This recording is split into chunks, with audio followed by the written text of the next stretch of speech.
ನೆನಪಿದೆಯೇ?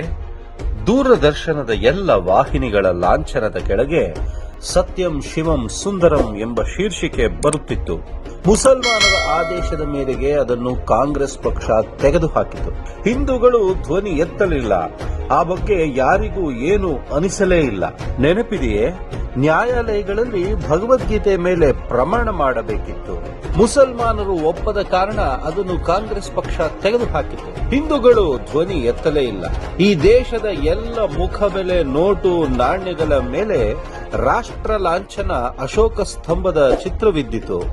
ಆದರೆ ಜನರಲ್ಲಿ ರಾಷ್ಟ್ರೀಯತೆಯ ಮನೋಭಾವ ಮರೆಯಾಗುವಂತೆ ಮಾಡುವ ಉದ್ದೇಶದಿಂದ ಆ ಸ್ಥಳದಲ್ಲಿ ಗಾಂಧಿ ಚಿತ್ರವನ್ನು ತಂದಿತು ದೇಶದ್ರೋಹಿ ಕಾಂಗ್ರೆಸ್ ಪಕ್ಷ. ಗಾಂಧಿಯನ್ನು ತಂದ ಉದ್ದೇಶ ಎಲ್ಲರಿಗೂ ತಿಳಿದಿದೆ. ಆದರೂ ಜನರ ಧ್ವನಿ ಅಡಗಿ ಹೋಯಿತು. ಯಾವ ಕಾರಣಕ್ಕಾಗಿ? ಸುಭಾಷ್ ಚಂದ್ರ ಬೋಸ್, ಭಗತ್ ಸಿಂಗ್, ಸರ್ದಾರ್ ಪಟೇಲ್, ಅಂಬೇಡ್ಕರ್, ಸಾವರ್ಕರ್, ಆಹಾ, ಎಂತೆಂತಹ ಮಹಾನ್ ಚೇತನಗಳು. ಇನ್ನು ಮುಂತಾದವರಿಗೆ ನೋಟಿನ ಮೇಲೆ ಯಾಕೆ ಸ್ಥಾನ ಸಿಗಲಿಲ್ಲ? ಅನ್ಯ ಮತದವರಿಗೆ ಏನು ಅರ್ಹತೆ ಇತ್ತು? ಶಾಲೆಯ ಇತಿಹಾಸದ ಪುಸ್ತಕಗಳಲ್ಲಿ ಮುಸ್ಲಿಂ ದಾಳಿಕೋರ, ಮತಾಂತರಿ ಹಾಗೂ ಅತ್ಯಾಚಾರಿ ದೊರೆಗಳನ್ನು ವೈಭವೀಕರಿಸಲಾಯಿತು. ಮೊಹಮ್ಮದ್, ಅಕ್ಬರ್, ಔರಂಗಜೇಬ್, ಆದಿಲ್ ಶಾಹ್, ಬಹಮನಿ, ಟಿಪ್ಪು ಮುಂತಾದ ಮತಾಂಧರ ಬಗ್ಗೆ ಓದಿದ್ದೇ ಓದಿದ್ದು. ಯಾಕೆ? ಹಿಂದೂ ರಾಜರುಗಳ ಇತಿಹಾಸವನ್ನು ಉದ್ದೇಶಪೂರ್ವಕವಾಗಿ ಮರೆಮಾಚಲಾಯಿತು.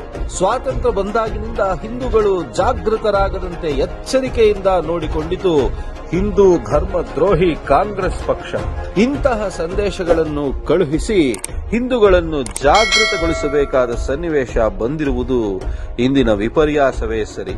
ಅಂತಲ್ಲದಿದ್ದರೆ ಬಹುಸಂಖ್ಯಾತರಾಗಿದ್ದು ಕೂಡ ದೇಶ ಮತ್ತು ಧರ್ಮದ ವಿಚಾರಗಳಲ್ಲಿ ಶೋಷಣೆ, ದೌರ್ಜನ್ಯಗಳಿಗೆ ಒಳಗಾಗುತ್ತಿರುವುದು ಹಿಂದೂಗಳ ದುರ್ದೈವವೇ ಅಲ್ಲದೆ ಮತ್ತೇನು? ಚಿಂತೆ ಇಲ್ಲ, ಈಗಲೂ ಕಾಲ ಮಿಂಚಿಲ್ಲ.